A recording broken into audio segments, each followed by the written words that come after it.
low-key, guys, this deck is pretty cool, low-key. It's a bit low-key since it isn't putting up busted floodgate boards like everyone else, but it makes up for that with the fact that all you need to get your play started is low-key. Oh my god, Undead, you're so cringe. It's pronounced Lokai. Oh yeah? Well, did Lokai hold the World Tree Yggdrasil together at the end of Loki Season 2? Yeah, I didn't think so. Loki holds the tree together, and Loki holds these trees together. The basic goal of this deck is to set up Dryad Trenchii, Bengal Lancer, and Bloom. Dryad Trenchii doesn't do anything on the opponent's turn, but the opponents can't attack into it. It can't be destroyed by card effects, and if you have no other monsters on the field, your opponent can attack you directly. But the great thing about it is that on summon, it searches for the trap Bloom, which is a continuous trap that if you activate it when you control a Link 4 plant, then your opponent's whole field is negated. So basically, this is a package deal where you have a monster that can't be attacked or destroyed by card effects that by being on the field lets your blanket negate your opponent's board. We need to have something else on board, otherwise the opponent's just going to be able to attack us for game. So we're going to be setting up Bengal Lancer, which has a quick effect during the main phase to target an opponent's effect monster and burn yourself for half that monster's attack to bounce that opponent's monster. Nice little interruption, as well as being a 2500 body, so the opponent can't just attack us directly so easily. When we really break it down,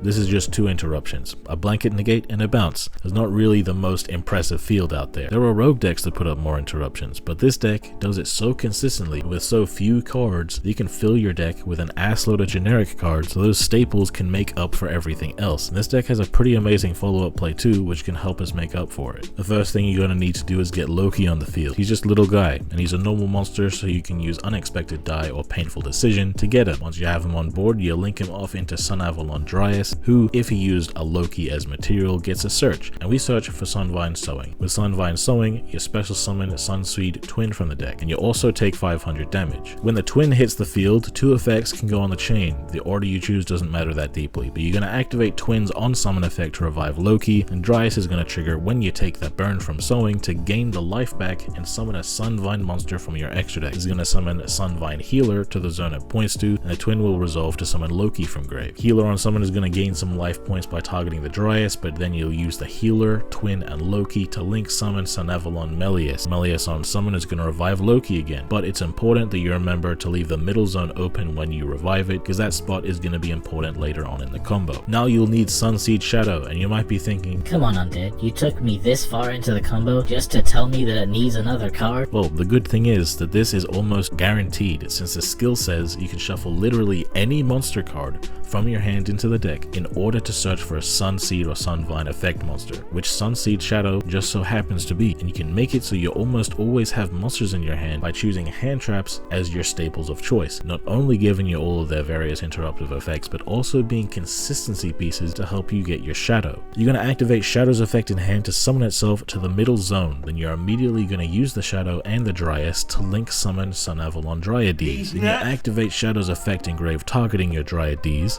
and that's going to let you summon another copy of it from the extra deck. Then you pretty simply use both of your Dryades to link summon Dryad Trenchii, which is going to search for Sunavalon Bloom, and what you do from there is going to depend on if you're going first or second. If you're going first, then you're going to use Melius and Loki to link summon Bengal Lancer and set your Bloom, and that's going to be your turn over. Your combo finished, your interruptions locked and loaded. If you're going second though, you're going to use Loki by itself to link summon Sunvine Thrasher, and it's going to use its on summon effect to gain 800 attack for each link rating of a Sunavalon link it targets. So you target your Dryad Trenchii and it's going to become a fat ass 4k attack, and then you're going to use Melius effect to make it so that Thrasher can attack a number of times equal to the amount of Sunavalon monsters you control. So that's going to be 2 being Melius himself and Dryad Trenchii. Finally, you're going to use Dryad Trenchii's other effect to tribute a plant link it points to destroy the same amount of cards on the field without targeting, clearing your opponent's board to be ready to take all that damage from a double swinging 4k attack having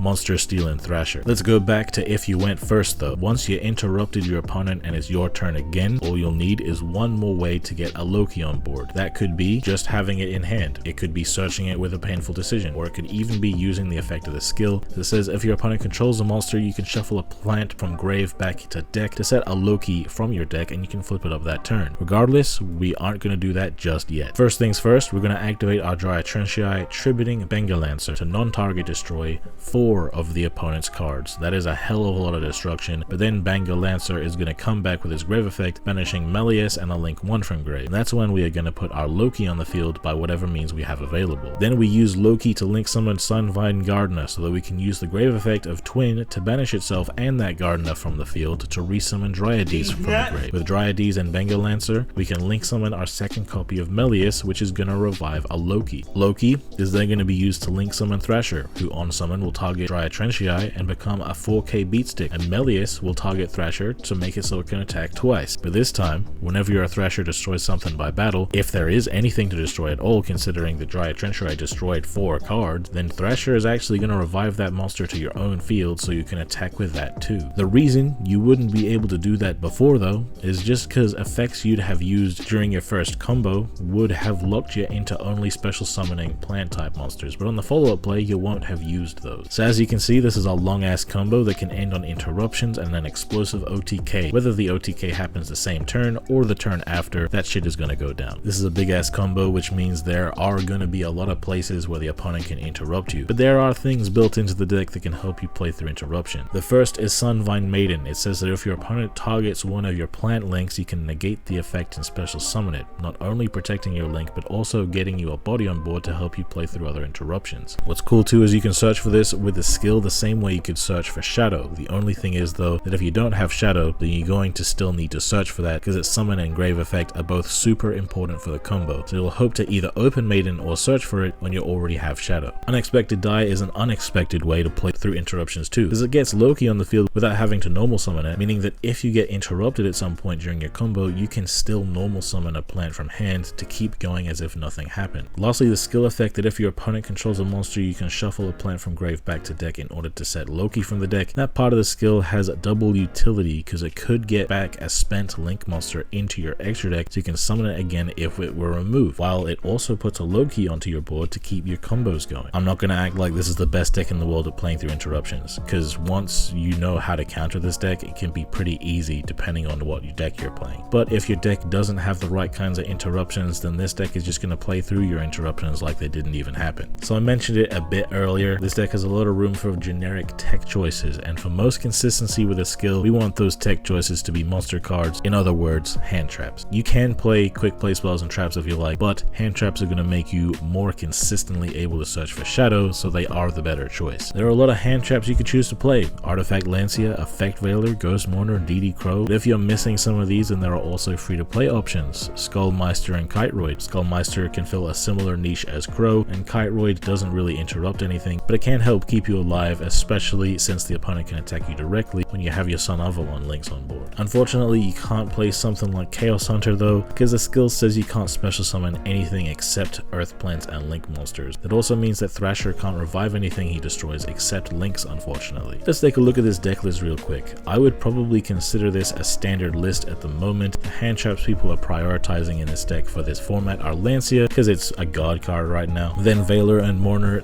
because they are pretty versatile as interruptions. Obviously, as formats change, the hand trap lineup can change too, but this is pretty standard for right now. For the main deck plant lineup, it's also pretty standard, but there is room for different choices here and there, at least one of each of the 3 effect monsters, and definitely 3 copies of Loki, because honestly it's very likely that you get to use all 3 for some reason or another. Being able to top deck it into it is good for follow-up. You would never play more than one Shadow or Twin, but you could make the case to play more Maiden, since it is an inherent way to protect your plays. Unexpected Die or Painful Decision are both available through box chips, so hell yeah for all my free-to-play gamers out there. Unexpected Die really should be played at 3 for max consistency, but I could see you making a case to play less Decision just because it gets less useful as the game goes on. Now the stinker part of the deck building is that Sowing and Bloom really suck ass to have in your opening hand. They are literally guaranteed to be in your hand by searching for them during the combo, so seeing them in your opening hand hurts a bunch because those could have been hand traps or cards to help us get access to our plays. For that reason, you play as little an amount as you can justify. Only one of the trap is ever going to be used, and you can play 1 or 2 Sowing. The main thing is, playing a larger deck size is going to make it less likely that we can draw into these, and since we are so consistent anyway, play as many cards over 20 as you like, just so that you see these cards in your hand less often. This extra deck looks like it's missing something, eh? Let me just fix that. There we go. As you can see, the skill actually puts 3 of our links into the extra deck for us, giving us an 11 card extra deck. Pretty nice, especially because in a duel you might very well use every single one of these cards. Still gives us a Thresher, but we just have to have a backup just in case the first gets scrapped, just because it's pretty much our only way to reliably win the duel. Already know Healer is a part of the combo, and then Gardener could honestly just be anything. I always just use it as banish fodder for Twin's Grave Effect. Then looking at the rest of the extra deck, the cards we can actually choose. During the combo section of the video, you saw literally all of these being used exactly as many times as they appear in the extra deck. There's honestly no decisions at all to make here. This is the Sunavalon extra deck. But hey, there's still a bunch of other deck building decisions you can make with the deck, but that's not up to me to decide. You don't come here to get told how to build your decks. You want to see how to play them. So without further ado, it's time to do. Okay, for our first replay today, let's have a look at our hand. We're going second. We got 2 painful decisions. We can only use 1. And we got a die, so this is a full hand of monsters right now and a bonus painful decision. So I'm feeling, okay, they're probably going to interrupt the hell out of me, right? So at least I want to lower their life points. So I am going to use the Ghost Mourner effect, making Yuki Onna negated, and if it left the field, which of course they have to for their combo, then they are going to take some damage, making it a bit easier for us to go for game if they interrupt the hell out of us, which they going to. So they're going to take the 12 here. We're going to keep going on with their combo. Daki comes back, starring Mayakashi. I'm going to send all of those synchros to the grave now. Link summoning Yuki Onna again. Daki comes back, and now Yuki Onna is going to revive the level 5 on their turn. And check it out, bro. Look at this diabolical shit, bro. They got rid of our shadow. And our twin. We want to have those in the deck so we can get access to them, but they put us into the grave, so that's really rough stuff, bro. It's gonna really hurt our combo, and they have a Mayhem back there. So what are we gonna do about it? First things first, I'm gonna activate Painful Decision. He's gonna activate Mayhem in response, of course. I'm gonna send Loki, get Loki back. Starting of the Sacred Seed, I'm gonna put back one of my Lokis in order to get Maiden to help me potentially play through an interruption if he interrupts me early on in the combo. But then I'm gonna use the skill to return my twin to the deck to summon my Loki. Flip up the Loki, go into Dryas. Dryas is going to search me here for a Sowing, and I can use the Sowing now because I did put the twin back into the deck using the skill, so I'm all good. Sowing is going to summon my twin. Twin is going to get back that Loki. Dryas is going to summon from the extra deck as well. He's going to use one of his Yuki Onnas to bring over Yoko. Healer is going to try to heal. Yoko is going to try to pop Dryas. Mayhem is going to use the effect to send the lowest attack monster I control to the grave, his choice if tied. So he's going to send Loki or Twin to the grave, get rid of my Loki,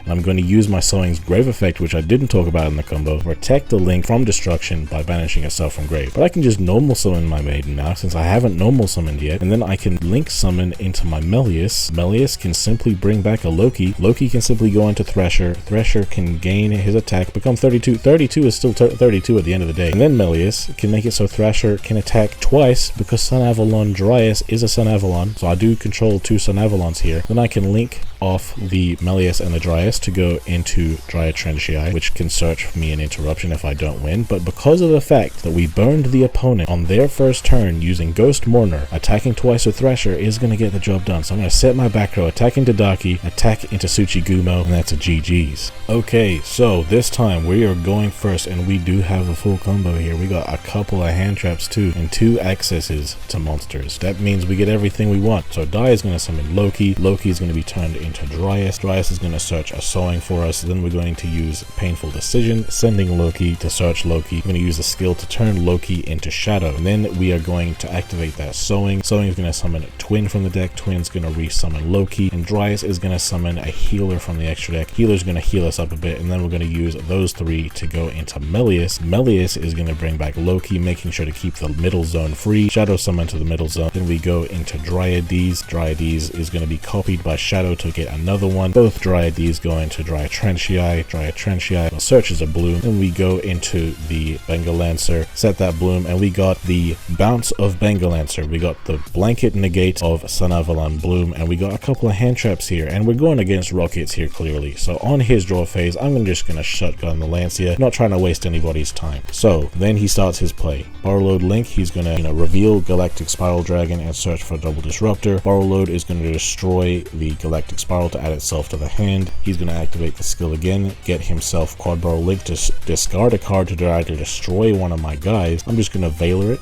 real quick here, keeping my main interruptions intact here. So then he's going to follow up normal summoned Rocket Tracer, activate Quick Launch, Tracer, target, Quick Launch. This guy's got an absolutely busted hand, by the way. He's going to summon a couple rockets from his deck now, and he's going to go into Borrow Load Dragon. He's going to use his Galactic Spiral, chain his Borrow Load, targeting his metal rocket is also going to activate. I'm going to chain Sunavalon Bloom, which is going to negate both of these. So they're both going to be negated, and nothing he can do about it. He's going to try to enter the battle phase, and so that he doesn't attack with Borrow Load, I'm just going to use my Bengal Lancer to remove his Borrow Load, bouncing it to the extra deck. He's going to link these two off, and then he's going to scoop because he can't attack into me.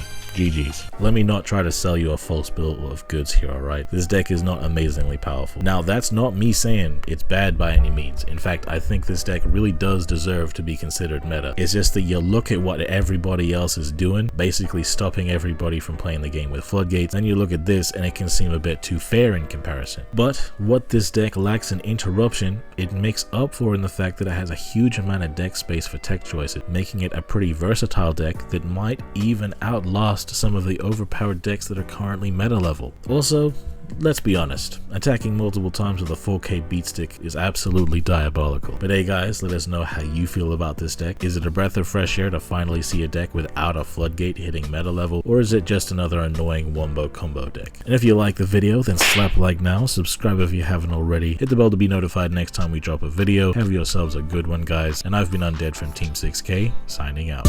Hey, why they gotta hate on me? I done got me 250,000 views and they still saying they low key. They ain't wanna come work with the kid, but I'm flexing with Zay on beats. How they ask for a spot at the gym, but they leave all the weight on me. I don't ask them to wait on me. They would ask where they gon' be with a song if they wanted the weatherman. I ain't asking to pay no fees. She was homeless and needed a spot. I ain't ask her to pay no lease. I ain't ask her to say no please. I ain't ask her to make no cheese. Scream fake, but it ain't on me. Got clean so it ain't no streets. Why green if it ain't no keeps? Brought cream so it ain't no beef. My team say it ain't no chief. My demon they hang on me. They seemingly ain't no peace. I seen him, he ain't no beast. For real.